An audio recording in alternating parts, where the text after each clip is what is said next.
Hei whakawhānui ake I tēnei kaupapa, kua hono mai a Linda Te Aho, te tiamana o te ara taura ki te kōrero I ngā hua o tēnei hononga mo te iwi. Tuatahi e te whaia nau mai ki tēnei hōtaka o aukaha. Pātai tuatahi, he aha te hua o te huitahi me te Premier o tira te kāhui minita I tēnei wiki. Ko te hua nui ki a mātou o Waikato Tainui, ko te noho tahi, ko te kōrero tika ki te pirimia me ona minita tana ana āpiha o te krauna, kia whakarongo rātou, kia mōhio rawa rātou I ngā āwangawanga o Waikato Tainui e pāna ki ngā panonitanga o ngā ture, kei te tū mai nei. Ki te whakarongo ki o mātou wawata, hia mo te tau e heke mai nei, kia mōhio mai mātou ko te karauna, me pēhea te huarahi hei mahitahi, hei painga mo te iwi. One of the most pressing issues facing Aotearoa right now is housing. How is Waikato Tainui and the Crown working together to improve the housing situation faced by your uri? Housing was one of those strategic priorities that we both shared, both the Crown and Waikato Tainui. What we were able to do was share with the Crown the great work that we've been able to do under our own steam in creating modern day papakaingas such as that exists now in Te Kārerea and Kirikiriroa.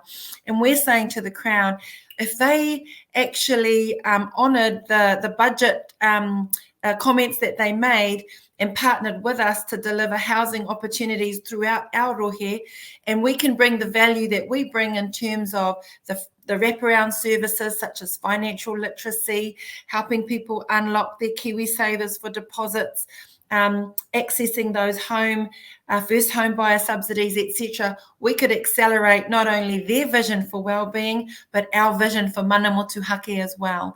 So we're really trying to just show the Crown what value Waikato Tainui can bring to the table when we work together. Another big take at the moment is Wai Māori, with the RMA and Three Waters reforms. What is Waikato Tainui's main concern regarding Wai Māori?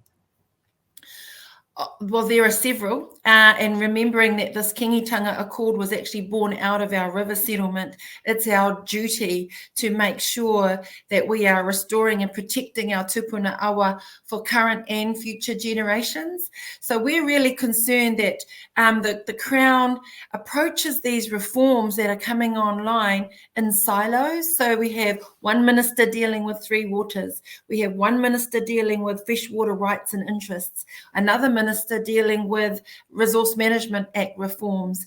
What we wanted to present to the Crown yesterday was our holistic vision for water and put some po in the ground around what we would actually like to see in terms of our ability to exercise mana motuhake mō ngā wai kei roto I tō mātou rohe.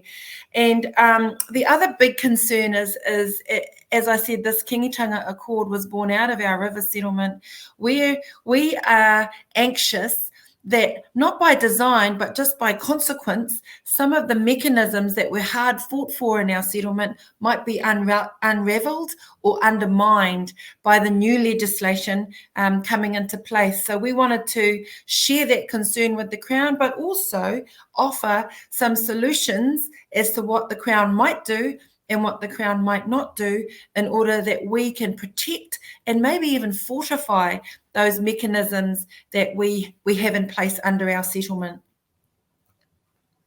Waikato has been split into two entities, A and B. Obviously that splits the Waikato rohe. Is that something that was raised this week?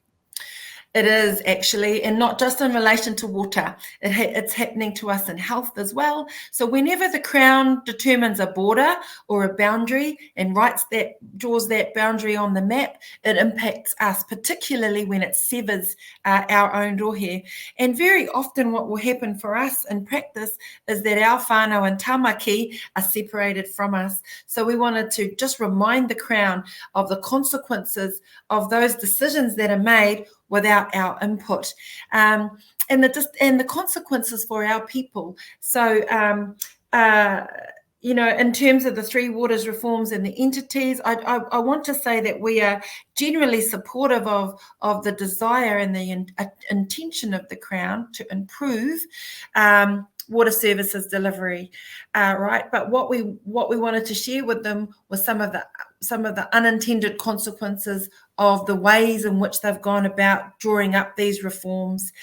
So we did raise that, but we've also raised some solutions in terms of what might give us some level of comfort, such as, for example, governance roles and making sure that as Waikato Tainui, who have a right to direct engagement, that we retain that right to direct engagement and we don't have to go through some third-party agency in order to have our voice heard at the decision-making table.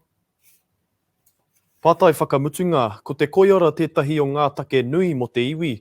In terms of health and well-being, what does that look like for Waikato Tainui in the months to come? We are advocating for, in this reimagined koiora space, an iwi-led model. So we were seeking a commitment to the Crown for a genuine commitment for an iwi-led for our iwi, we call it a koiora model, a model of excellence, which is flexible, which has outreach to where our people actually are, which is familiar faces delivering the services, which is iwi organisations supporting mana whenua and our wonderful Māori providers who do such a great job, really valuing and enhancing what we do. And because what we've learned in COVID is that we're pretty agile and very resilient, and our people actually really value our input when they come to get their vaccination or when they come to get tested or when they come to be cared for. And so our model will be one that's based on tikanga such as manaakitanga and kaitiakitanga and so on. So that's really what we were putting to the Prime Minister and her group this week. Kei te maraikura, tēnā koe i au kōrero I tēnei pōnei. Thank you very much for all of your kōrero you have shared with us at Aukaha tonight. Kia ora, tēnā koe. Aukaha te taipū kōrero.